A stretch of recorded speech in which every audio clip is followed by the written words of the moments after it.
Colonel Ducroix knelt down and unlocked the case, taking out a pair of twin swords which took the sunlight and turned to two streaks of white fire. He offered one to the Marquis, who snatched it without ceremony, and another to Syme, who took it, bent it, and poised it with as much delay as was consistent with dignity. Then the colonel took out another pair of blades, and taking one himself and giving another to Dr. Bull, proceeded to place the men. Both combatants had thrown off their coats and waistcoats and stood, sword in hand. The seconds stood on each side of the line of fight, with drawn swords also, but still sombre in their dark frock-coats and hats. The principals saluted. The colonel said quietly, "Engage," and the two blades touched and tingled. When the jar of the joined iron ran up Syme's arm, all the fantastic fears that had been the subject of his story fell from him like dreams from a man waking up in bed. He remembered them clearly and in order, as mere delusions of the nerves. How the fear of the professor had been the fear of the tyrannic accidents of nightmare, and how the fear of the doctor had been the fear of the airless vacuum of science. The first was the old fear that any miracle might happen, the second the more hopeless modern fear that no miracle can ever happen. But he saw that these fears were fancies, for he found himself in the presence of the great fact of the fear of death, with its coarse and pitiless common sense. He felt like a man who had dreamed all night of falling over precipices, and had woke up on the morning when he was to be hanged. For as soon as he had seen the sunlight run down the channel of his foe's foreshortened blade, and as soon as he had felt the two tongues of steel touch, vibrating like two living things, he knew that his enemy was a terrible fighter, and that probably his last hour had come. He felt a strange and vivid value in all the earth around him, in the grass under his feet. He felt the love of life in all living things. He could almost fancy that he heard the grass growing. He could almost fancy that, even as he stood, fresh flowers were springing up and breaking into blossom in the meadow. Flowers, blood-red and burning gold and blue, fulfilling the whole pageant of the spring. And whenever his eyes strayed for a flash from the calm, staring, hypnotic eyes of the Marquis, they saw the little tuft of almond tree against the skyline. He had the feeling that if by some miracle he escaped, he would be ready to sit for ever before that almond tree, desiring nothing else in the world. But while earth and sky and everything had the living beauty of a thing lost, the other half of his head was as clear as glass, and he was parrying his enemy's point with a kind of clockwork skill of which he had hardly supposed himself capable. Once his enemy's point ran along his wrist, leaving a slight streak of blood, but it either was not noticed or was tacitly ignored. Every now and then he riposted, and once or twice he could almost fancy that he felt his point go home. But as there was no blood on the blade or shirt, he supposed he was mistaken. Then came an interruption and a change. At the risk of losing all, the Marquis, interrupting his quiet stare, flashed one glance over his shoulder at the line of railway on his right. Then he turned on Syme, a face transfigured to that of a fiend, and began to fight as if with 20 weapons. The attack came so fast and furious that the one shining sword seemed a shower of shining arrows. Syme had no chance to look at the railway, but also he had no need. He could guess the reason of the Marquis's sudden madness of battle. The Paris train was in sight. But the Marquis's morbid energy overreached itself.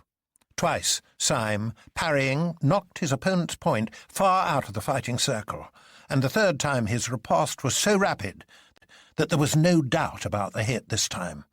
Syme's sword actually bent under the weight of the Marquis's body which it had pierced. Syme was as certain that he had stuck his blade into his enemy as a gardener that he has stuck his spade into the ground. Yet the Marquis sprang back from the stroke without a stagger, and Syme stood, staring at his own sword point like an idiot. There was no blood on it at all.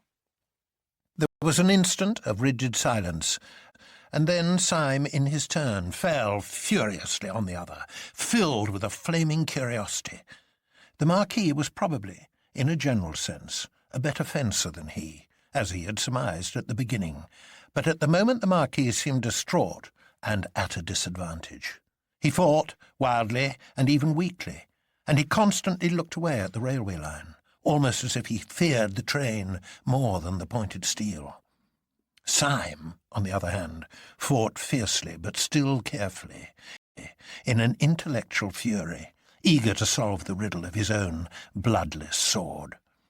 For this purpose, he aimed less at the Marquis's body and more at his throat and head. A minute and a half afterwards, he felt his point enter the man's neck below the jaw. It came out clean. Half mad, he thrust again, and made what should have been a bloody scar on the Marquis's cheek. But there was no scar. For one moment, the heaven of Syme again grew black with supernatural terrors. Surely the man had a charmed life. But this new spiritual dread was a more awful thing than had been the mere spiritual topsy-turvydom symbolized by the paralytic who pursued him. The professor was only a goblin. This man was a devil. Perhaps he was the devil. Anyhow, this was certain, that 3 times had a human sword been driven into him and made no mark. When Syme had that thought, he drew himself up, and all that was good in him sang high up in the air as a high wind sings in the trees. He thought of all the human things in his story, of the Chinese lanterns in Saffron Park, of the girl's red hair in the garden, of the honest beer-swilling sailors down by the dock, of his loyal companions standing by. Perhaps he had been chosen as a champion of all these fresh and kindly things to cross swords with the enemy of all creation. After all, he said to himself, I am more than a devil. I am a man. I can do the one thing which Satan himself cannot do. I can die. And as the word went through his head, he heard a faint and far-off hoot, which would soon be the roar of the Paris train. He fell to fighting again with a supernatural levity, like a Mohammedan panting for paradise. As the train came nearer and nearer, he fancied he could see people putting up the floral arches in Paris. He joined in the growing noise and the glory of the great republic whose gate he was guarding against hell. His thoughts rose higher and higher, with the rising roar of the train, which ended as if proudly in a long and piercing whistle. The train stopped. Suddenly, to the astonishment of everyone, the Marquis sprang back, quite out of sword reach, and threw down his sword. The leap was wonderful, and not the less wonderful because Syme had plunged his sword a moment before into the man's thigh. "Stop!" said the Marquis in a voice that compelled a momentary obedience. "I want to say something." "What is the matter?" asked Colonel Ducroix, staring. "Has there been foul play?" "There has been foul play somewhere," said Dr. Bull, who was a little pale. "Our principal has wounded the Marquis 4 times at least, and he is none the worse." The Marquis put up his hand with a curious air of ghastly patience. "Please, let me speak," he said. "It is rather important. Mr. Syme," he continued, turning to his opponent, "we are fighting today, if I remember right, because you expressed a wish, which I thought irrational, to pull my nose. Would you oblige me by pulling my nose now, as quickly as possible? I have to catch a train." "I protest that this is most irregular," said Dr. Bull indignantly. "It is certainly somewhat opposed to precedent," said Colonel Ducroix, looking wistfully at his principal. "There is, I think, one case on record, Captain Bellegarde and the Baron Zumpt, in which the weapons were changed in the middle of the encounter at the request of one of the combatants, but one can hardly call one's nose a weapon." "Will you, or will you not, pull my nose?" said the Marquis in exasperation. Come, Mr. Syme. You wanted to do it? Do it! You can have no conception of how important it is to me. Don't be selfish. Pull my nose at once when I ask you." And he bent slightly forward with a fascinating smile. The Paris train, panting and groaning, had grated into a little station behind the neighbouring hill. Syme had the feeling he had more than once had in these adventures, the sense that a horrible and sublime wave lifted to heaven was just toppling over. Walking in a world he half understood, he took 2 paces forward and seized the Roman nose of this remarkable nobleman. He pulled it hard, and it came off in his hand. He stood for some seconds with a foolish solemnity, with the pasteboard proboscis still between his fingers, looking at it, while the sun and the clouds and the wooden hills looked down upon this imbecile scene. The Marquis broke the silence in a loud and cheerful voice. "If anyone has any use for my left eyebrow," he said, "he can have it. Colonel Ducroix, do accept my left eyebrow. It's the kind of thing that might come in useful any day," and he gravely tore off one of his swarthy Assyrian brows, bringing about half his brown forehead with it, and politely offered it to the colonel, who stood, crimson and speechless with rage. "If I had known," he spluttered, "that I was acting for a poltroon who pads himself to fight—" "Oh, I know," said the Marquis, recklessly throwing various parts of himself right and left about the field. "You are making a mistake, but it can't be explained just now. I tell you, the train has come into the station." "Yes," said Dr. Bull fiercely, "and the train shall go out of the station. It shall go out without you. We know well enough for what devil's work—" The mysterious Marquis lifted his hands with a desperate gesture.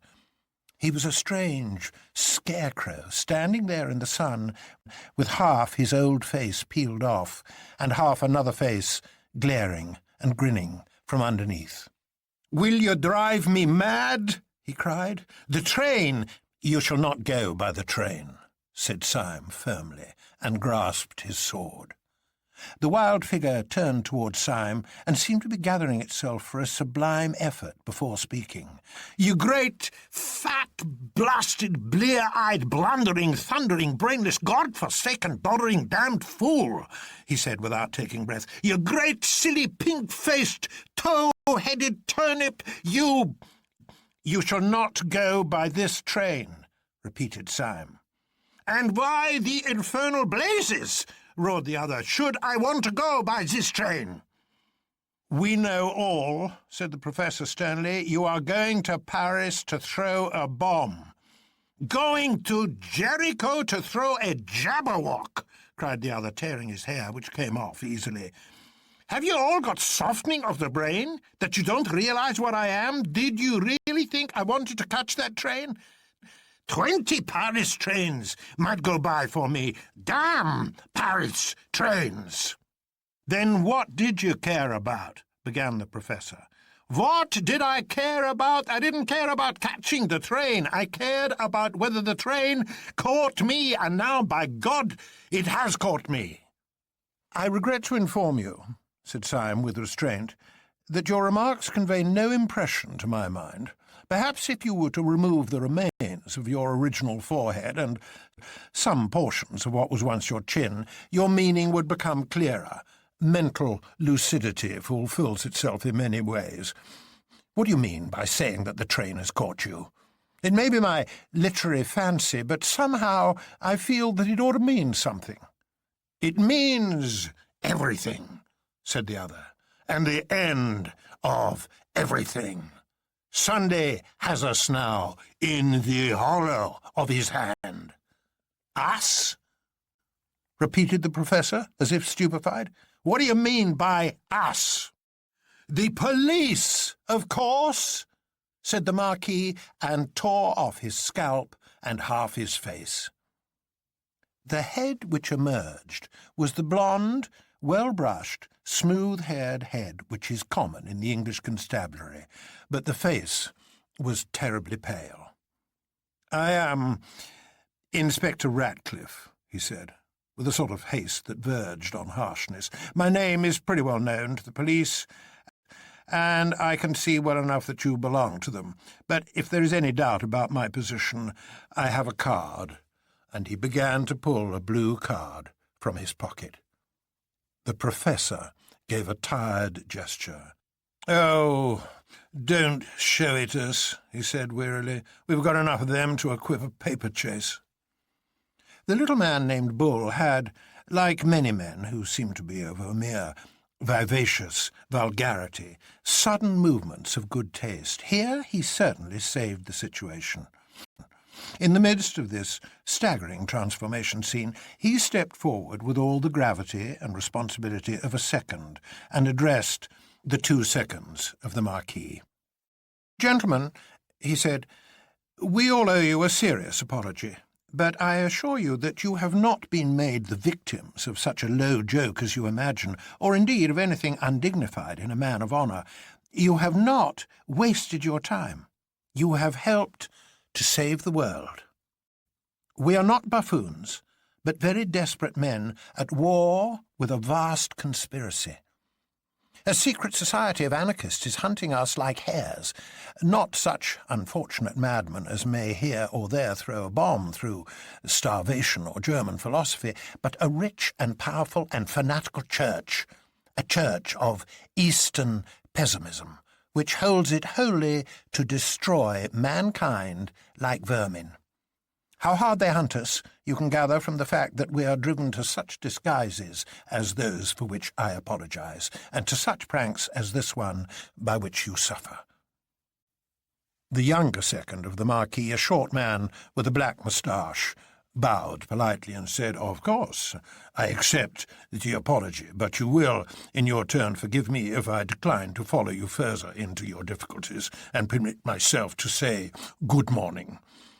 The sight of an acquaintance and distinguished fellow townsman coming to pieces in the open air is unusual, and, upon the whole, sufficient for one day. Colonel Ducroix, I would in no way influence your actions, but if you feel with me that our present society is a little abnormal, I am now going to walk back to the town." Colonel Ducroix moved mechanically, but then tugged abruptly at his white moustache and broke out, "No, by George, I won't.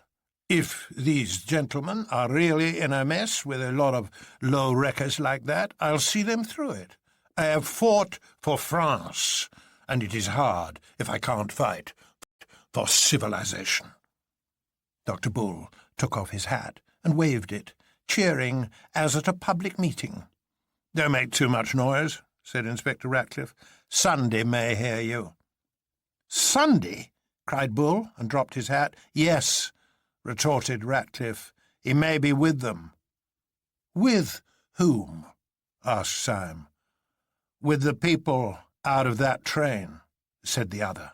"What you say seems utterly wild," began Syme. "Why, as a matter of fact, but my God!" he cried out suddenly, like a man who sees an explosion a long way off. "By God! If this is true, the whole bally lot of us on the Anarchist Council were against anarchy.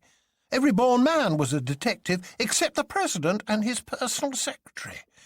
What can it mean?" "Mean?" said the new policeman, with incredible violence. "It means that we are all struck dead. Don't you know Sunday? Don't you know that his jokes are always so big and simple that one had never thought of them? Can you think of anything more like Sunday than this?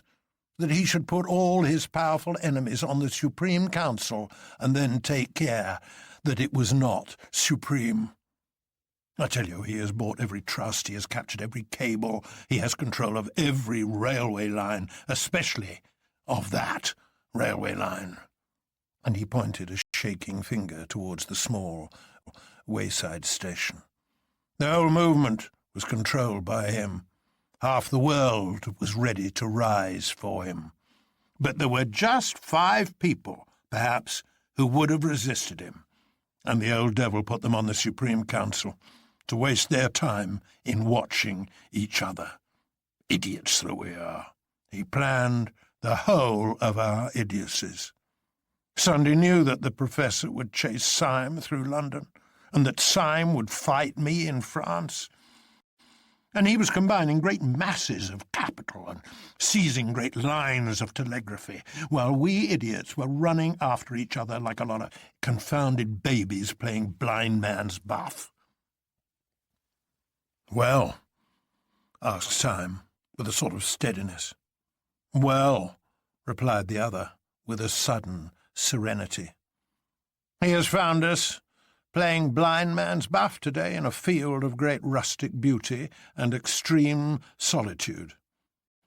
He has probably captured the world. It only remains to him to capture this field and all the fools in it. And since you really want to know what was my objection to the arrival of that train, I will tell you. My objection was that Sunday or his secretary has just this moment got out of it." Syme uttered an involuntary cry, and they all turned their eyes towards the far-off station. It was quite true that a considerable bulk of people seemed to be moving in their direction, but they were too distant to be distinguished in any way. "It was a habit of the late Marquis de Saint-Eustache," said the new policeman, producing a leather case, "always to carry a pair of opera glasses. Either the President or the Secretary is coming after us with that mob. They have caught us in a nice quiet place where we are under no temptations to break our oaths by calling the police. Dr. Bull, I have a suspicion that you will see better through these than through your own highly decorative spectacles." He handed the field glasses to the doctor, who immediately took off his spectacles and put the apparatus to his eyes. "It cannot be as bad as you say," said the professor, somewhat shaken. "There are a good number of them, certainly, but they may easily be ordinary tourists." "Do ordinary tourists," asked Bull with the field glass to his eyes, "wear black masks halfway down the face?" Syme almost tore the glasses out of his hand and looked through them. Most men in the advancing mob really looked ordinary enough, but it was quite true that 2 or 3 of the leaders in front wore black half-masks almost down to their mouths. This disguise is very complete, especially at such a distance, and Syme found it impossible to conclude anything from the clean-shaven jaws and chins of the men talking in the front. But presently, as they talked, they all smiled, and one of them smiled on one side. Syme put the field-glass from his eyes with an almost ghastly relief. "The President is not with them, anyhow," he said, and wiped his forehead. "But surely they are right away on the horizon," said the bewildered colonel, blinking and but half recovered from Bull's hasty though polite explanation. "Could you possibly know your President among all those people?" "Could I know a white elephant among all those people?" answered Syme, somewhat irritably. "As you very truly say, they are on the horizon, but if he were walking with them, by God, I believe this ground would shake." After an instant's pause, the new man called Ratcliffe said with gloomy decision, "Of course the President isn't with them. I wish to Gemini he were. Much more likely the President is riding in triumph through Paris, or sitting on the ruins of St. Paul's Cathedral." "This is absurd," said Syme. "Something may have happened in our absence, but he cannot have carried the world with a rush like that. It is quite true," he added, frowning dubiously at the distant fields that lay towards the little station. "It is certainly true that there seems to be a crowd coming this way, but they are not all the army that you make out."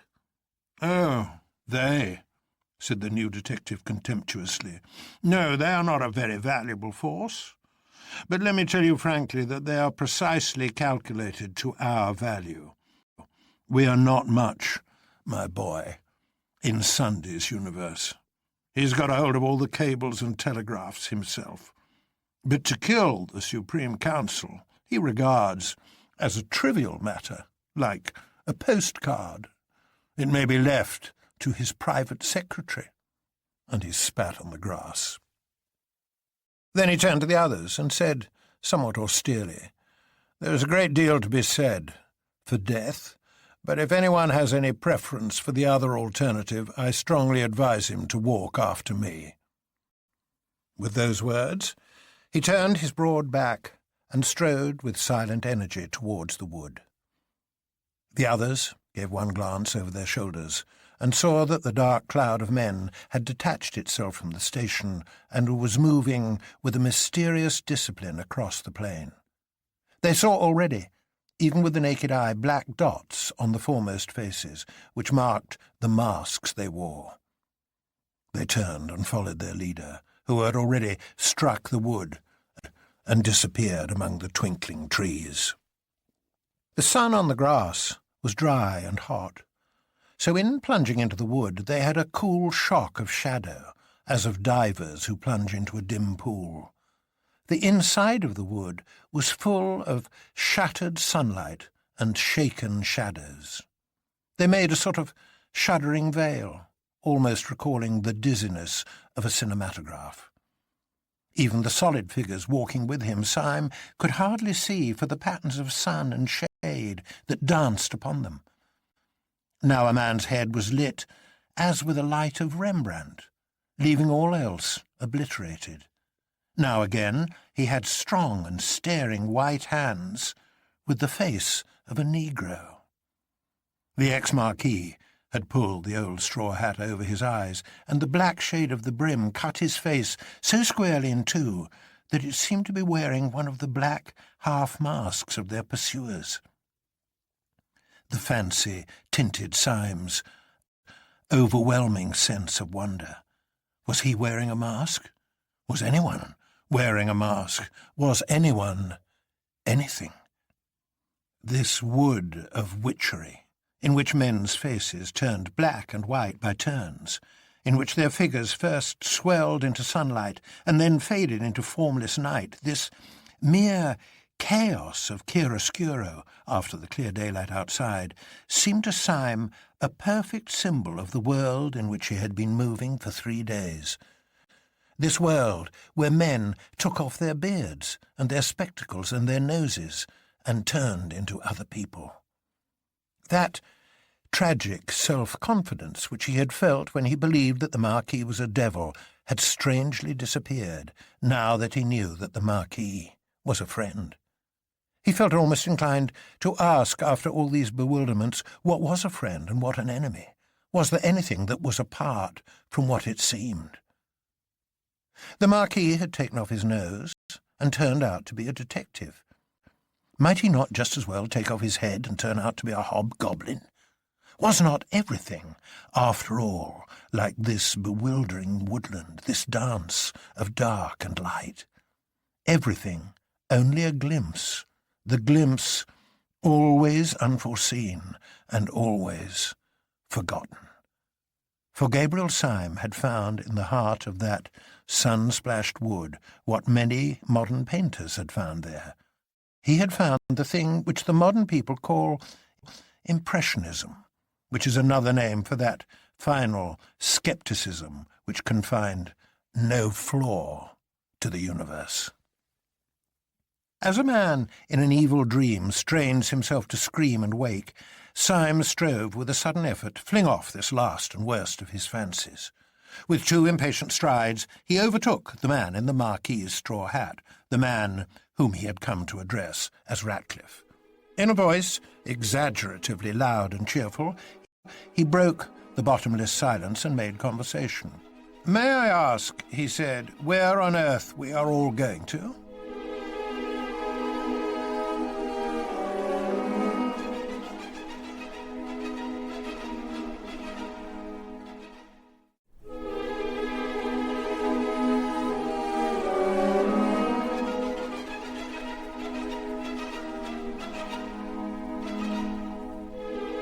So genuine had been the doubts of his soul that he was quite glad to hear his companion speak in an easy human voice. "We must get down through the town of Lunacy to the sea," he said. "I think that part of the country is least likely to be with them." "What can you mean by all this?" cried Syme. "They can't be running the real world in that way.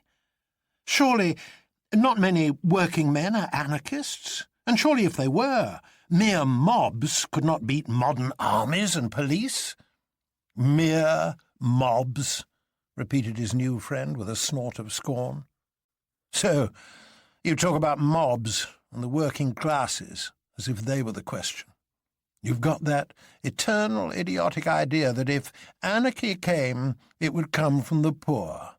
Why should it? The poor have been rebels, but they've never been anarchists. They have more interest than anyone else in there being some decent government. The poor man really has a stake in the country. The rich man hasn't. He can go away to New Guinea in a yacht. The poor have sometimes objected to being governed badly. The rich have always objected to being governed at all. Aristocrats were always anarchists, as you can see from the Barons' Wars. As a lecture on English history for the little ones, said Syme, this is all very nice, but I have not yet grasped its application. Its application is, said his informant, that most of old Sunday's right-hand men are South African and American millionaires. That is why he's got a hold of the communications, and that is why the last 4 champions of the anti-anarchist police force are running through a wood like rabbits. Millionaires, I can understand, said Syme thoughtfully. They are nearly all mad, but getting hold of a few wicked old gentlemen with hobbies is one thing.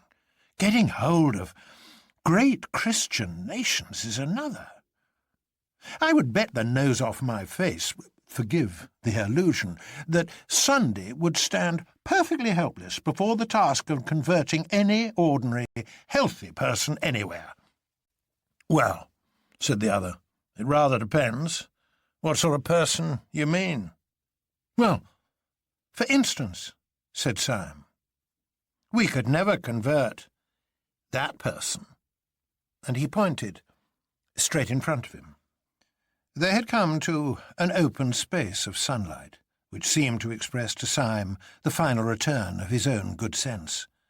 And in the middle of this forest clearing was a figure that might well stand for that common sense in an almost awful actuality. Burnt by the sun, and stained with perspiration, and grave with the bottomless gravity of small, necessary toils, a heavy French peasant was cutting wood with a hatchet. His cart stood a few yards off, already full of timber, and the horse that cropped the grass was, like his master, valorous, but not desperate. Like his master, he was even prosperous, but yet was almost sad. The man was a Norman, taller than the average of the French, and very angular, and his swarthy figure stood dark against a square of sunlight, almost like some allegoric figure of labour frescoed on a ground of gold. "Mr. Syme is saying," called out Ratcliffe to the French colonel, "that this man at least will never be an anarchist." "Mr. Syme is right enough there," answered Colonel Ducroix, laughing, "if only for the reason that he has plenty of property to defend. But I forgot that in your country you are not used to peasants being wealthy." "He looks poor," said Dr. Bull doubtfully. "Quite so," said the colonel. "That is why he is rich." "I have an idea," called out Dr. Bull suddenly.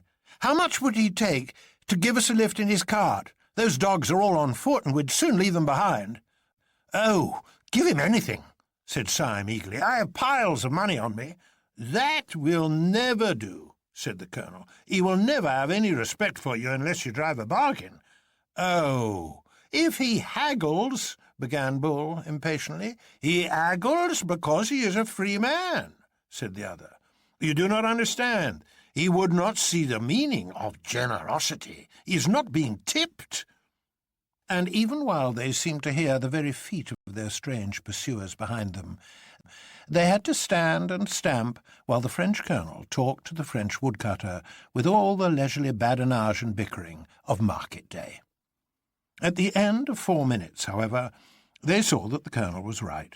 for the woodcutter entered into their plans, not with the vague civility of a tout too well paid, but with the seriousness of a solicitor who had been paid the proper fee. He told them that the best thing they could do was to make their way down to the little inn on the hills above Lunacy, where the innkeeper, an old soldier who had become dévot in his latter years, would be certain to sympathize with them, and even to take risks in their support. The whole company, therefore, piled themselves on top of the stacks of wood and went rocking in the rude cart down the other and steeper side of the woodland. Heavy and ramshackle as was the vehicle, it was driven quickly enough, and they soon had the exhilarating impression of distancing altogether those, whoever they were, who were hunting them. For, after all, the riddle as to where the anarchists had got all these followers was still unsolved. One man's presence had sufficed for them. They had fled at the first sight of the deformed smile of the secretary. Syme every now and then looked back over his shoulder at the army on their track. As the wood grew first thinner and then smaller with distance, he could see the sunlit slopes beyond it and above it, and across these was still moving the square black mob like one monstrous beetle. In the very strong sunlight, and with his own very strong eyes, which were almost telescopic, Syme could see this mass of men quite plainly. He could see them as separate human figures, but he was increasingly surprised by the way in which they moved as one man. They seemed to be dressed in dark clothes and plain hats like any common crowd out of the streets, but they did not spread and sprawl and trail by various lines to the attack, as would be natural in an ordinary mob. They moved with a sort of dreadful and wicked woodenness, like a staring army of automatons. Syme pointed this out to Ratcliffe. "Yes," replied the policeman, "that's discipline. That's Sunday. He is perhaps 500 miles off, but the fear of him is on all of them, like the finger of God. Yes, they're walking regularly, and you bet your boots that they are talking regularly. Yes, and thinking regularly. But the one important thing for us is that they are disappearing regularly." Syme nodded. It was true that the black patch of the pursuing men was growing smaller and smaller as the peasant belaboured his horse. The level of the sunlit landscape, though flat as a whole, fell away on the farther side of the wood in billows of heavy slope towards the sea, in a way not unlike the lower slope of the Sussex Downs. The only difference was that in Sussex the road would have been broken and angular like a little brook, but here the white French road fell sheer in front of them like a waterfall. Down this direct descent the cart clattered at a considerable angle, and in a few minutes, the road growing yet steeper, they saw below them the little harbour of Lunacy and a great blue arc of the sea. The travelling cloud of their enemies had wholly disappeared from the horizon.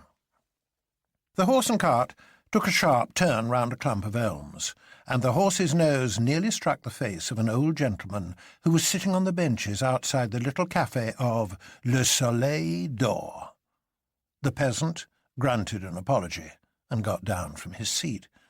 The others also descended one by one, and spoke to the old gentleman with fragmentary phrases of courtesy, for it was quite evident from his expansive manner that he was the owner of the little tavern. He was a white-haired, apple-faced old boy with sleepy eyes and a grey moustache, stout, sedentary, and very innocent, of a type that may often be found in France but is still commoner in Catholic Germany.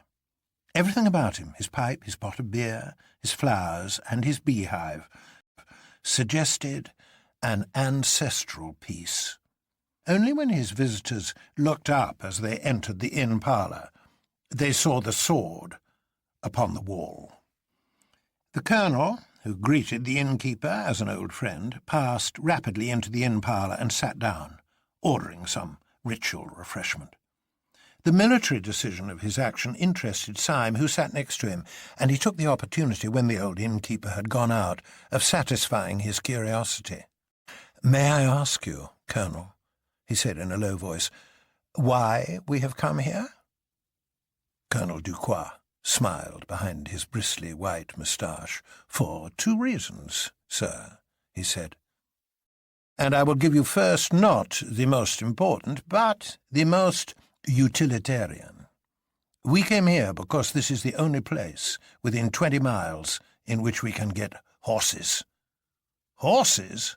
repeated Syme, looking up quickly. "Yes," replied the other. "If you people are really to distance your enemies, it is horses or nothing for you, unless, of course, you have bicycles and motor cars in your pocket." "And where do you advise us to make for?" asked Syme doubtfully. "Beyond question," replied the colonel.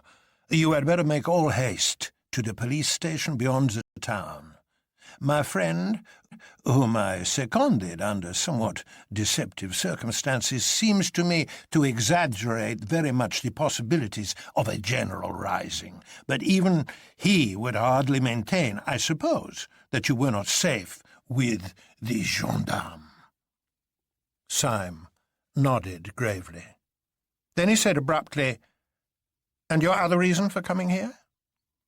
"My other reason for coming here," said Ducroix soberly, "is that it is just as well to see a good man or two when one is possibly near to death."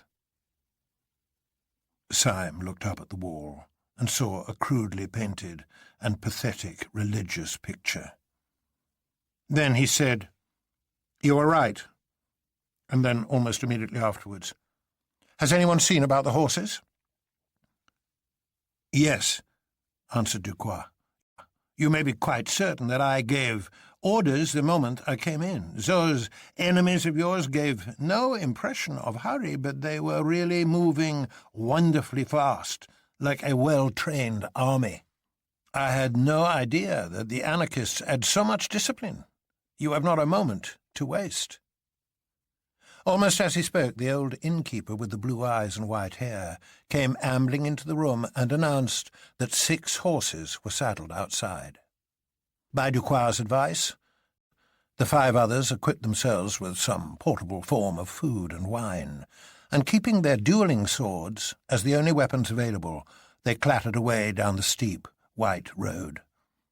The 2 servants, who had carried the Marquis's luggage when he was a Marquis, were left behind to drink at the café by common consent, and not at all against their own inclination. By this time the afternoon sun was slanting westward, and by its rays Syme could see the sturdy figure of the old innkeeper, growing smaller and smaller, but still standing and looking after them, quite silently, the sunshine in his silver hair. Syme had a fixed, superstitious fancy, left in his mind by the chance phrase of the colonel, that this was indeed, perhaps, the last honest stranger whom he should ever see upon the earth. He was still looking at this dwindling figure, which stood as a mere grey blot, touched with a white flame against the great green wall of the steep down behind him. And as he stared, over the top of the down behind the innkeeper, there appeared an army of black-clad and marching men. They seemed to hang above the good man and his house like a black cloud of locusts. The horses had been saddled none too soon. Urging the horses to a gallop, without respect to the rather rugged descent of the road, the horsemen soon regained their advantage over the men on the march, and at last the bulk of the first buildings of Lunacy cut off the sight of their pursuers. Nevertheless, the ride had been a long one, and by the time they reached the real town, the west was warming with the colour and quality of sunset. The colonel suggested that, before making finally for the police station, they should make the effort in passing to attach to themselves one more individual who might be useful. 4 out of the 5 rich men in this town, he said, are common swindlers. I suppose the proportion is pretty equal all over the world. The 5th is a friend of mine, and a very fine fellow. And what is even more important from our point of view, he owns a motor car. I'm afraid, said the professor in his mirthful way, looking back along the white road on which the black, crawling patch might appear at any moment, I'm afraid we have hardly time for afternoon calls. Dr. Renard's house is only 3 minutes off, said the colonel. Our danger, said Dr. Bull, is not 2 minutes off. Yes, said Syme. If we ride on fast, we must leave them behind, for they are on foot. He has a motor car, said the colonel. But we may not get it, said Bull. Yes, he is quite on your side, but he might be out. Hold your tongue, said Syme suddenly. What is that noise? For a second they all sat as still as equestrian statues, and for a second, for 2 or 3 or 4 seconds, heaven and earth seemed equally still. Then all their ears, in an agony of attention, heard, along the road, that indescribable thrill and throb that means only one thing: horses. The colonel's face had an instantaneous change, as if lightning had struck it, and yet left it scatheless. "They have done us," he said with brief military irony. "Prepare to receive cavalry." "Where can they have got the horses?" asked Syme, as he mechanically urged his steed to a canter. The colonel was silent for a little. Then he said in a strained voice, "I was speaking with strict accuracy when I said that the Soleil d'Or was the only place where one can get horses within 20 miles. "No," said Syme violently. "I don't believe he'd do it. Not with all that white hair." "He may have been forced," said the colonel gently. "They must be at least 100 strong, for which reason we are all going to see my friend Renard, who has a motor car." With these words, he swung his horse suddenly round a street corner and went down the street with such thundering speed that the others, though already well at the gallop, had difficulty in following the flying tail of his horse. Dr. Renard inhabited a high and comfortable house at the top of a steep street, so that when the riders alighted at his door, they could once more see the solid green ridge of the hill, with the white road across it, standing up above all the roofs of the town. They breathed again to see that the road was as yet clear, and they rang the bell. Dr. Renard was a beaming, brown-bearded man, a good example of that silent but very busy professional class which France has preserved even more perfectly than England. When the matter was explained to him, he pooh-poohed the panic of the ex-marquis altogether. He said, with a solid French scepticism, that there was no conceivable probability of a general anarchist rising. "Anarchy?" he said, shrugging his shoulders. "It is childishness." "Et ça?" cried out the colonel suddenly, pointing over the other's shoulder. "And that is childishness, isn't it?" They all looked round and saw a curve of black cavalry come sweeping over the top of the hill with all the energy of Attila. Swiftly as they rode, however, the whole rank still kept well together, and they could see the black vizards of the first line as level as a line of uniforms. But although the main black square was the same, though travelling faster, there was now one sensational difference which they could see clearly upon the slope of the hill, as if upon a slanted map. The bulk of the riders were in one block, but one rider flew far ahead of the column, and with frantic movements of hand and heel urged his horse faster and faster, so that one might have fancied that he was not the pursuer, but the pursued. But even at that great distance they could see something so fantastical, so unquestionable in his figure, that they knew it was the secretary himself. "I'm sorry to cut short a cultured discussion," said the colonel, "but can you lend me your motor car, now, in 2 minutes?" "I have a suspicion that you are all mad," said Dr. Renard, smiling sociably. "But God forbid that madness should in any way interrupt friendship. Let us go round to the garage." Dr. Renard was a mild man with monstrous wealth. His rooms were like the Musée de Cluny, and he had 3 motor cars. These, however, he seemed to use very sparingly, having the simple tastes of the French middle class, and when his impatient friends came to examine them, it took them some time to assure themselves that one of them even could be made to work. This, with some difficulty, they brought round into the street before the doctor's house.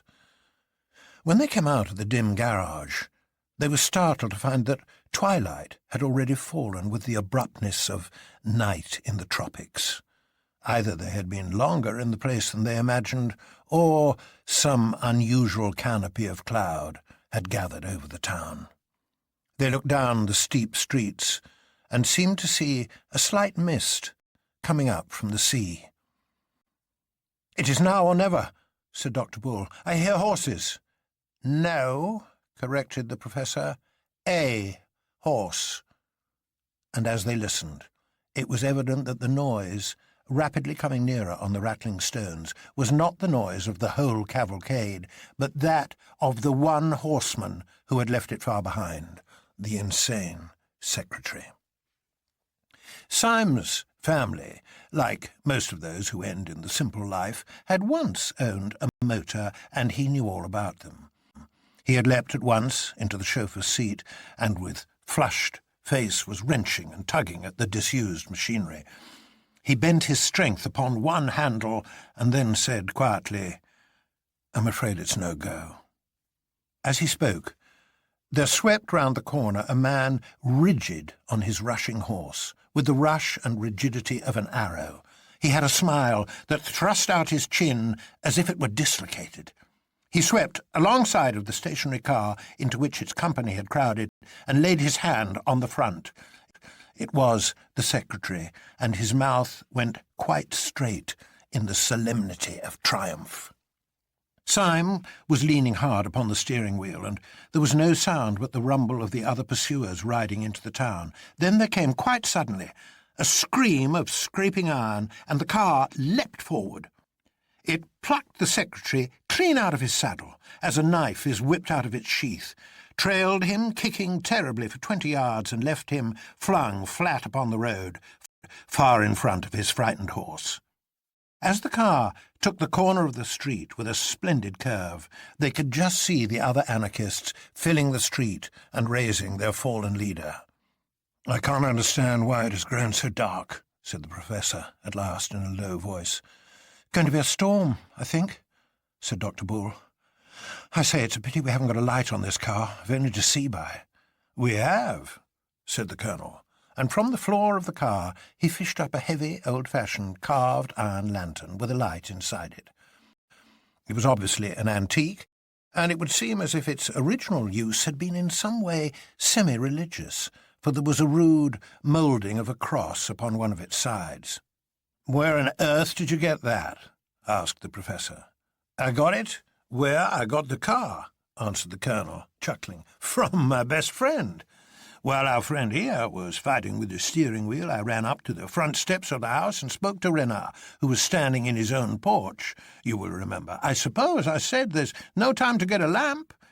He looked up, blinking amiably at the beautiful arched ceiling of his own front hall. From this was suspended by chains of exquisite ironwork this lantern, one of the 100 treasures of his treasure house. By sheer force he tore the lamp out of his own ceiling, shattering the painted panels and bringing down 2 blue vases with his violence. Then he handed me the iron lantern, and I put it in the car. Was I not right when I said that Dr. Renard was worth knowing?" "You were," said Syme seriously, and hung the heavy lantern over the front. There was a certain allegory of their whole position in the contrast between the modern automobile and its strange ecclesiastical lamp. Hitherto they had passed through the quietest part of the town, meeting at most 1 or 2 pedestrians, who could give them no hint of the peace or the hostility of the place. Now, however, the windows in the houses began one by one to be lit up, giving a greater sense of habitation and humanity. Dr. Bull turned to the new detective who had led their flight and permitted himself one of his natural and friendly smiles. "These lights make one feel more cheerful." Inspector Ratcliffe drew his brows together. "There is only one set of lights that make me more cheerful," he said, "and they are those lights of the police station which I can see beyond the town. Please God, we may be there in 10 minutes. Then all Bull's boiling good sense and optimism broke suddenly out of him. "Oh, this is all raving nonsense," he cried. "If you really think that ordinary people in ordinary houses are anarchists, you must be madder than an anarchist yourself. If we turned and fought these fellows, the whole town would fight for us." "No," said the other, with an immovable simplicity. "The whole town would fight for them. We shall see." While they were speaking, the Professor had leant forward with sudden excitement. "What is that noise?" he said.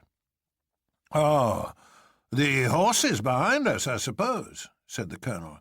"I thought we had got clear of them." "The horses behind us? No," said the Professor. "It is not horses, and it is not behind us."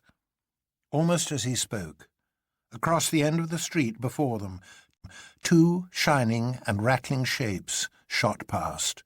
They were gone almost in a flash, but everyone could see they were motor cars, and the Professor stood up with a pale face and swore that they were the other two motor cars from Dr. Renard's garage. "I tell you they were his," he repeated with wild eyes. "And they were full of men in masks." "Absurd," said the Colonel angrily. "Dr. Renard would never give them his cars." "He may have been forced," said Ratcliffe quietly. "The whole town is on their side." "You still believe that?" asked the Colonel incredulously. "You will all believe it soon," said the other, with a hopeless calm. There was a puzzled pause for some little time, and then the Colonel began again abruptly. "No, I can't believe it. The thing is nonsense. The plain people of a peaceable French town—" He was cut short by a bang and a blaze of light which seemed close to his eyes. As the car sped on, it left a floating patch of white smoke behind it, and Syme had heard a shot shriek past his ear. "My God!" said the Colonel. "Someone has shot at us." "It need not interrupt conversation," said the gloomy Ratcliffe. "Pray resume your remarks, Colonel. You were talking, I think, about the plain people of a peaceable French town." The staring Colonel was long past minding satire. He rolled his eyes all round the street. "It is extraordinary," he said, "most extraordinary." "A fastidious person," said Syme, "might even call it unpleasant. However, I suppose those lights out in the field beyond this street are the gendarmerie. We shall soon get there."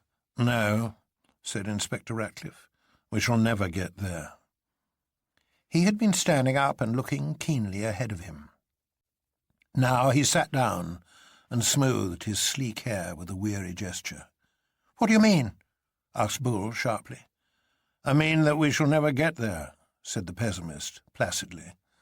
"They have 2 rows of armed men across the road already. I can see them from here. The town is in arms, as I said it was. I can only wallow in the exquisite comfort of my own exactitude."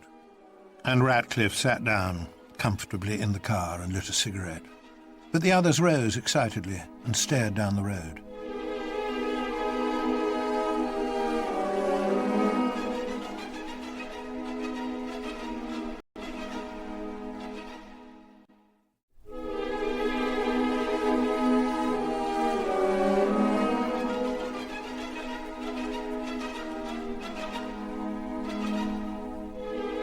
Syme had slowed down the car as their plans became doubtful, and he brought it finally to a standstill just at the corner of a side street that ran down very steeply to the sea. The town was mostly in shadow, But the sun had not sunk.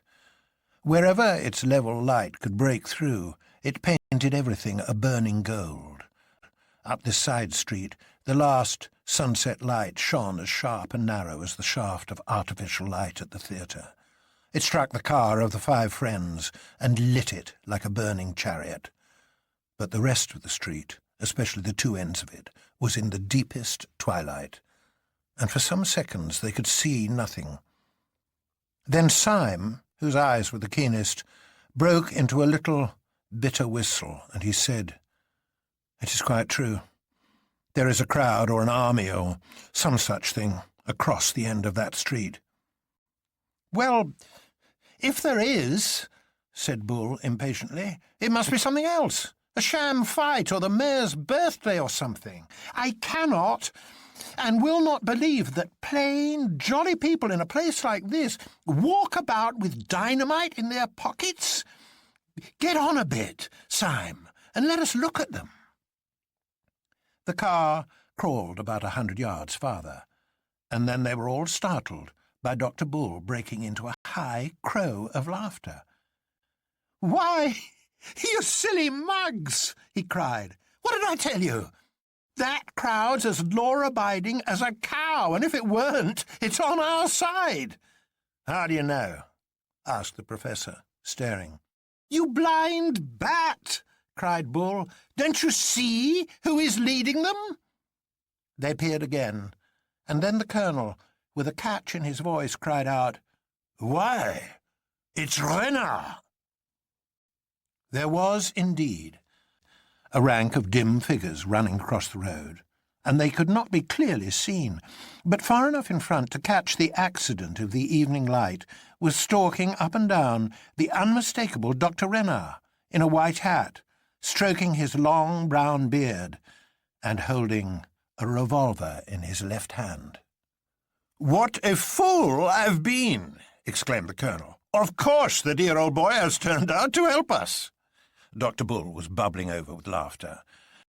Swinging the sword in his hand as carelessly as a cane, he jumped out of the car and ran across the intervening space, calling out, "Dr. Renard! Dr. Renard!" An instant after, Syme thought his own eyes had gone mad in his head, for the philanthropic Dr. Renard had deliberately raised his revolver and fired twice at Bull, so that the shots rang down the road. Almost at the same second as the puff of white cloud went up from this atrocious explosion, a long puff of white cloud went up also from the cigarette of the cynical Ratcliffe. Like all the rest, he turned a little pale, but he smiled. Dr. Bull, at whom the bullets had been fired, just missing his scalp, stood quite still in the middle of the road without a sign of fear, and then turned very slowly and crawled back to the car and climbed in with 2 holes through his hat. "Well," said the cigarette smoker slowly, "what do you think now?" "I think," said Dr. Bull with precision, "that I'm lying in bed at number 217 Peabody Buildings, and that I shall soon wake up with a jump. Or, if that's not it, I think that I'm sitting in a small cushioned cell in Hanwell, and that the doctor can't make much of my case. But if you want to know what I don't think, I'll tell you. I don't think what you think. I don't think, and I never shall think, that the mass of ordinary men are a pack of dirty, modern thinkers. No, sir. I'm a Democrat, and I still don't believe that Sunday could convert one average navvy or counter-jumper. No, I may be mad, but humanity isn't." Syme turned his bright blue eyes on Bull with an earnestness which he did not commonly make clear. "You are a very fine fellow," he said. "You can believe in a sanity which is not merely your sanity. And you're right enough about humanity, about peasants and people like that jolly old innkeeper, but you're not right about Renard. I suspected him from the first. He's rationalistic, and what's worse, he's rich. When duty and religion are really destroyed, it will be by the rich." "They are really destroyed now," said the man with a cigarette, and rose with his hands in his pockets. "The devils are coming on." The men in the motor car looked anxiously in the direction of his dreamy gaze, and they saw the whole regiment at the end of the road was advancing upon them. Dr. Renard marching furiously in front, his beard flying in the breeze. The colonel sprang out of the car with an intolerant exclamation. "Gentlemen," he cried, "the thing is incredible. It must be a practical joke. If you knew Renard as I do, it's like calling Queen Victoria a dynamiter. If you had got the man's character into your head—" "Dr. Bull," said Syme sardonically, "has at least got it into his hat." "I tell you it can't be," cried the colonel, stamping. "Renard shall explain it. He shall explain it to me." And he strode forward. "Don't be in such a hurry," drawled the smoker. "He'll very soon explain it to all of us." But the impatient colonel was already out of earshot, advancing towards the advancing enemy. The excited Dr. Renard lifted his pistol again, but perceiving his opponent, hesitated, and the colonel came face to face with him with frantic gestures of remonstrance. "It is no good," said Syme. "He will never get anything out of that old heathen. I vote we drive bang through the thick of them, bang as the bullets went through Bull's hat. We may all be killed, but we must kill a tidy number of them." "I won't have it," said Bull, growing more vulgar in the sincerity of his virtue. "The poor chaps may be making a mistake. Give the colonel a chance." "Shall we go back, then?" asked the professor. "No," said Ratcliffe in a cold voice. "The street behind us is hell too. In fact, I seem to see there another friend of yours, Syme." Syme spun round smartly and stared backwards at the track which they had travelled. He saw an irregular body of horsemen gathering and galloping towards them in the gloom. He saw above the foremost saddle the silver gleam of a sword, and then, as it grew nearer, the silver gleam of an old man's hair. The next moment, with shattering violence, he had swung the motor round and sent it dashing down the steep side street to the sea like a man that desired only to die. "What the devil is up?" cried the professor, seizing his arm. "The morning star has fallen," said Syme, as his own car went down the darkness like a falling star. The others did not understand his words, but when they looked back at the street above, they saw the hostile cavalry coming round the corner and down the slopes after them, and foremost of all rode the good innkeeper, flushed with the fiery innocence of the evening light. "The world is insane," said the professor, and buried his face in his hands. "No," said Dr. Bull, in adamantine humility, "it is I." "What are we going to do?" asked the professor. "At this moment," said Syme, with a scientific detachment, "I think we're going to smash into a lamp-post." The next instant, the automobile had come with a catastrophic jar against an iron object. The instant after that, 4 men had crawled out from under a chaos of metal, and a tall, lean lamp-post that had stood up straight on the edge of the Marine Parade stood out, bent and twisted like the branch of a broken tree. "Well, we smashed something," said the professor, with a faint smile. "There's some comfort." "You're becoming an anarchist," said Syme, dusting his clothes with his instinct of daintiness. "Everyone is," said Ratcliffe. As they spoke, the white-haired horseman and his followers came thundering from above, and almost at the same moment a dark string of men ran shouting along the seafront. Syme snatched a sword and took it in his teeth. He stuck 2 others under his armpits, took a 4th in his left hand and the lantern in his right, and leapt off the high parade onto the beach below. The others leapt after him, with a common acceptance of such decisive action, leaving the debris and the gathering mob above them. "We have one more chance," said Syme, taking the steel out of his mouth.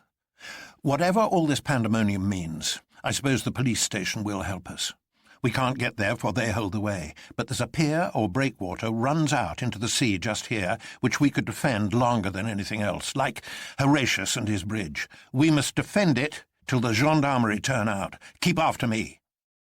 They followed him as he went crunching down the beach, and in a second or two their boots broke not on the sea gravel, but on broad, flat stones. They marched down a long, low jetty, running out in one arm into the dim, boiling sea, and when they came to the end of it, they felt that they had come to the end of their story. They turned and faced the town. The town was transfigured with uproar.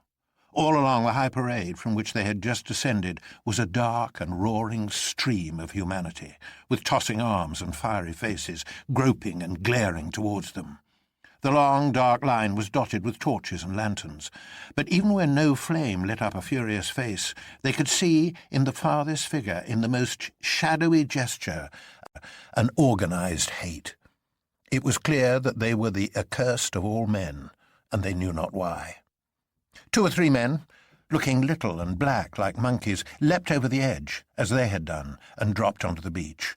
These came ploughing down the deep sand, shouting horribly, and strove to wade into the sea at random.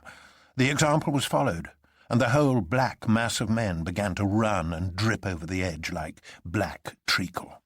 Foremost among the men on the beach, Syme saw the peasant who had driven their cart. He splashed into the surf on a huge cart-horse and shook his axe at them. "The peasant!" cried Syme. "They have not risen since the Middle Ages." "Even if the police do come now," said the professor mournfully, "they can do nothing with this mob." "Nonsense," said Bull desperately. "There must be some people left in the town who are human." "No," said the hopeless inspector. "The human being will soon be extinct. We are the last of mankind." "It may be," said the professor absently. Then he added, in his dreamy voice, "What is all that at the end of the Dunciad?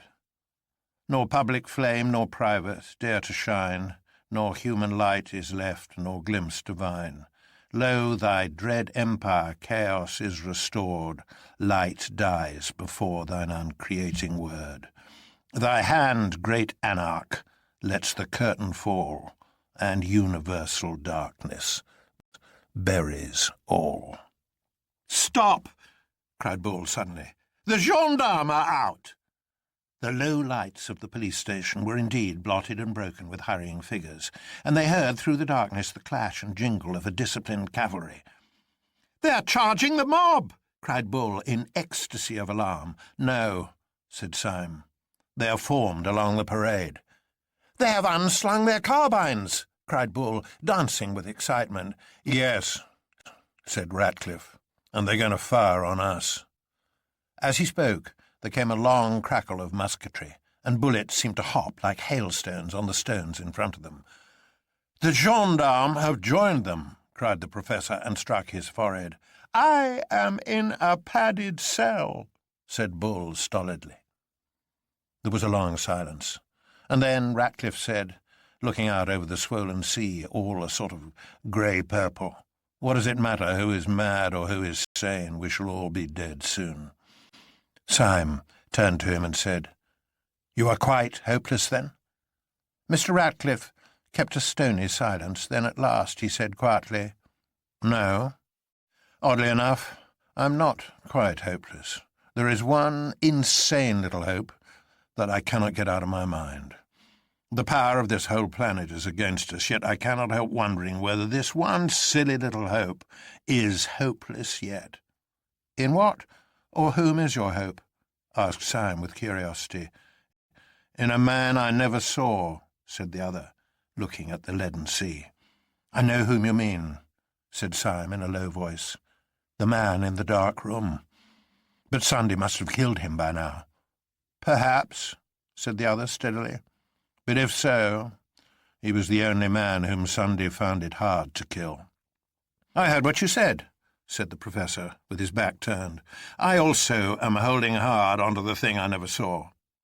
All of a sudden, Syme, who was standing as if blind with introspective thought, swung round and cried out like a man waking from his sleep, "Where is the colonel? I thought he was with us." "The colonel? Yes," cried Bull. "Where on earth is the colonel?" "He went to speak to Renard," said the professor. "We cannot leave him among all those beasts," cried Syme. "Let us die like gentlemen if—" "Do not pity the colonel," said Ratcliffe with a pale sneer. "He is extremely comfortable. He is—" "No, no, no!" cried Syme in a kind of frenzy. "Not the colonel, too! I will not believe it!"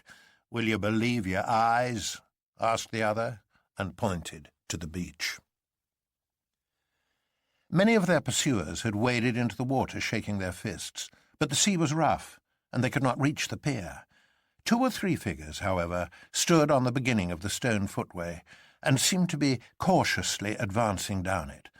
The glare of a chance lantern lit up the faces of the 2 foremost.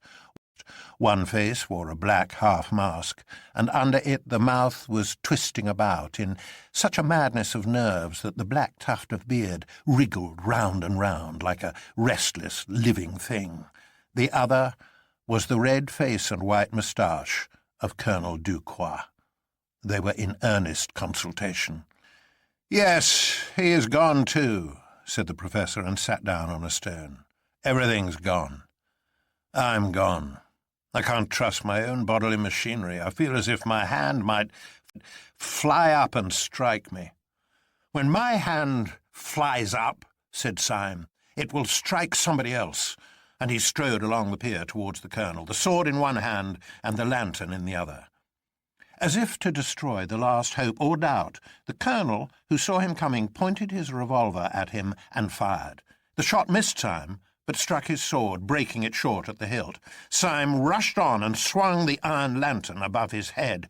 "Judas before Herod," he said, and struck the colonel down upon the stones. Then he turned to the secretary, whose frightful mouth was almost foaming now, and held the lamp high with so rigid and arresting a gesture that the man was, as it were, frozen for a moment and forced to hear. "Do you see this lantern?" cried Syme in a terrible voice. "Do you see the cross carved on it, and the flame inside? You did not make it, you did not light it. Better men than you, men who could believe and obey, twisted the entrails of iron and preserved the legend of fire. There is not a street you walk on, there is not a thread you wear that was not made, as this lantern was, by denying your philosophy of dirt and rats. You can make nothing. You can only destroy. You will destroy mankind. You will destroy the world. Let that suffice you. Yet this one old Christian lantern you shall not destroy. It shall go where your empire of apes will never have the wit to find it." He struck the secretary once with the lantern so that he staggered, and then, whirling it twice round his head, sent it flying far out to sea, where it flared like a roaring rocket and fell. "Swords!" shouted Syme, turning his flaming face to the 3 behind him. "Let us charge these dogs, for our time has come to die." His 3 companions came after him, sword in hand. Syme's sword was broken, but he rent a bludgeon from the fist of a fisherman, flinging him down. In a moment they would have flung themselves upon the face of the mob and perished, when an interruption came. The secretary, ever since Syme's speech, had stood with his hand to his stricken head, as if dazed. Now he suddenly pulled off his black mask. The pale face, thus peeled in the lamplight, revealed not so much rage as astonishment. He put up his hand with an anxious authority. "There is some mistake," he said. "Mr. Syme, I hardly think you understand your position. I arrest you in the name of the law." "Of the law?" said Syme, and dropped his stick. "Certainly," said the secretary. "I am a detective from Scotland Yard," and he took a small blue card from his pocket. "And what do you suppose we are?" asked the professor, and threw up his arms. "You," said the secretary stiffly, "are, as I know for a fact, members of the Supreme Anarchist Council. Disguised as one of you, Dr. Bull tossed his sword into the sea. "There never was any Supreme Anarchist Council," he said. "We are all a lot of silly policemen looking at each other. And all these nice people who have been peppering us with shot thought we were the dynamiters. I knew I couldn't be wrong about the mob," he said, beaming over the enormous multitude which stretched away to the distance on both sides. "Vulgar people are never mad. I'm vulgar myself, and I know. I am now going on shore to stand a drink to everybody here."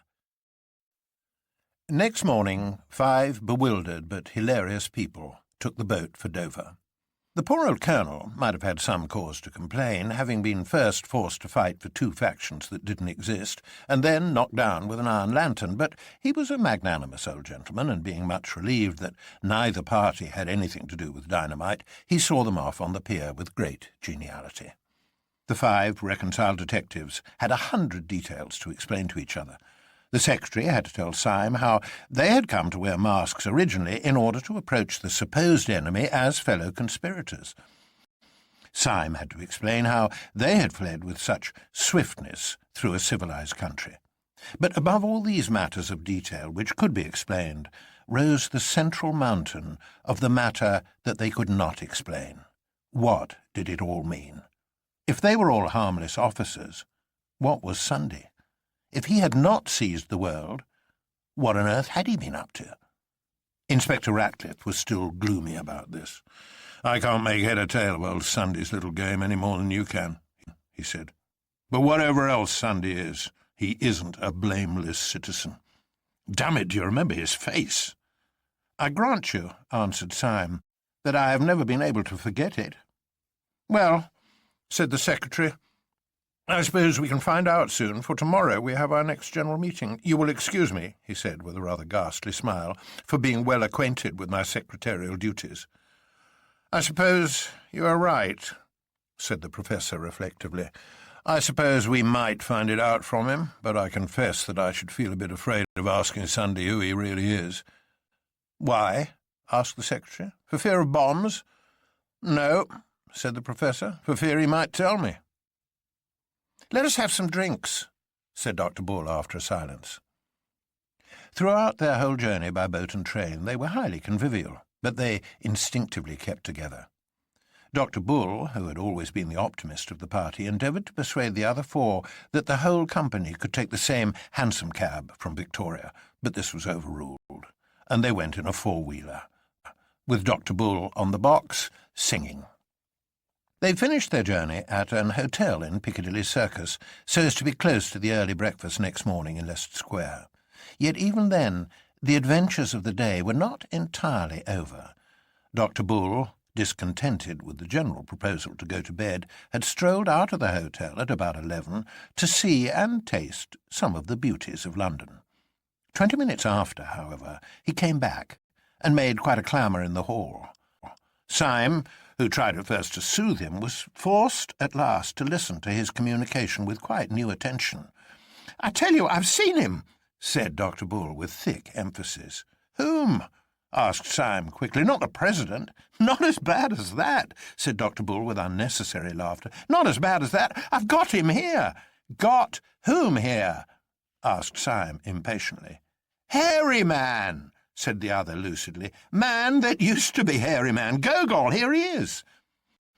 And he pulled forward, by a reluctant elbow, the identical young man who 5 days before had marched out of the council with thin red hair and a pale face, the first of all the sham anarchists who had been exposed. "Why do you worry with me?" he cried. "You have expelled me as a spy." "We are all spies," whispered Syme. "We're all spies," shouted Dr. Bull. "Come and have a drink." Next morning, the battalion of the reunited 6 marched stolidly towards the hotel in Leicester Square. "This is more cheerful," said Dr. Bull. "We are 6 men going to ask one man what he means." "I think it is a bit queerer than that," said Syme. "I think it is 6 men going to ask one man what they mean." They turned in silence into the square, and though the hotel was in the opposite corner, they saw at once the little balcony and a figure that looked too big for it. He was sitting alone with bent head, poring over a newspaper. But all his councillors, who had come to vote him down, crossed that square as if they were watched out of heaven by 100 eyes. They had disputed much upon their policy, about whether they should leave the unmasked Gogol without and begin diplomatically, or whether they should bring him in and blow up the gunpowder at once. The influence of Syme and Bull prevailed for the latter course, though the secretary to the last asked them why they attacked Sunday so rashly. "My reason is quite simple," said Syme. "I attack him rashly because I'm afraid of him." They followed Syme up the dark stair in silence, and they all came out simultaneously into the broad sunlight of the morning and the broad daylight of Sunday's smile. "Delightful," he said. "So pleased to see you all. What an exquisite day it is. Is the Tsar dead?" The secretary, who happened to be foremost, drew himself together for a dignified outburst. "No, sir," he said sternly. "There has been no massacre. I bring you news of no such disgusting spectacles." "Disgusting spectacles?" repeated the President, with a bright inquiring smile. "You mean Dr. Bull's spectacles?" The secretary choked for a moment, and the President went on, with a sort of smooth appeal. "Of course, we all have our opinions and even our eyes, but really to call them disgusting before the man himself—" Dr. Bull tore off his spectacles and broke them on the table. "My spectacles are blackguardly," he said. "But I'm not. Look at my face." "I dare say it's the sort of face that grows on one," said the President. "In fact, it grows on you. And who am I to quarrel with the wild fruits upon the tree of life? I dare say it'll grow on me some day." "We have no time for tomfoolery," said the secretary, breaking in savagely. "We have come to know what all this means. Who are you? What are you? Why did you get us all here? Do you know who and what we are? Are you a half-witted man playing the conspirator, or are you a clever man playing the fool? Answer me, I tell you." "Candidates," murmured Sunday, "are only required to answer 8 out of the 17 questions on the paper. As far as I can make out, you want me to tell you what I am and what you are, and what this table is, and what this council is, and what this world is, for all I know. Well, I will go so far as to rend the veil of one mystery. If you want to know what you are a set of highly well-intentioned young jackasses." "And you," said Syme, leaning forward, "what are you?" What am I?" roared the President, and he rose slowly to an incredible height, like some enormous wave about to arch above them and break. "You want to know what I am, do you? Bull, you are a man of science. Grub in the roots of those trees and find out the truth about them. Syme, you are a poet. Stare at those morning clouds. But I tell you this, that you will have found out the truth of the last tree and the topmost cloud before the truth about me. You will understand the sea, and I shall still be a riddle. You shall know what the stars are, and not know what I am. Since the beginning of the world, all men have hunted me like a wolf, kings and sages and poets and lawgivers, all the churches and all the philosophers. But I have never been caught yet, and the skies will fall in the time I turn to bay. I have given them a good run for their money, and I will now." Before one of them could move, the monstrous man had swung himself like some huge orangutan over the balustrade of the balcony. Yet before he dropped, he pulled himself up again as on a horizontal bar, and thrusting his great chin over the edge of the balcony, said solemnly, "There's one thing I'll tell you, though, about who I am. I am the man in the dark room who made you all policemen." With that, he fell from the balcony, bouncing on the stones below like a great ball of india-rubber, and went bounding towards the corner of the Alhambra, where he hailed a hansom cab and sprang inside it. The 6 detectives had been standing thunderstruck and livid in the light of his last assertion. But when he disappeared into the cab, Syme's practical senses returned to him, and leaping over the balcony so recklessly as almost to break his legs, he called another cab. He and Bull sprang into the cab together, the Professor and the Inspector into another, while the Secretary and the late Gogol scrambled into a third, just in time to pursue the flying Syme, who was pursuing the flying President. Sunday led them a wild chase towards the northwest, his cabman, evidently under the influence of more than common inducements, urging the horse at breakneck speed. But Syme was in no mood for delicacies, and he stood up in his own cab, shouting, "Stop, thief!" until crowds ran along beside his cab, and policemen began to stop and ask questions. All this had its influence upon the president's cabman, who began to look dubious and to slow down to a trot. He opened the trap to talk reasonably to his fare, and in doing so let the long whip droop over the front of the cab. Sunday leant forward, seized it, and jerked it violently out of the man's hand. Then, standing up in the front of the cab himself, he lashed the horse and roared aloud so that they went down the streets like a flying storm.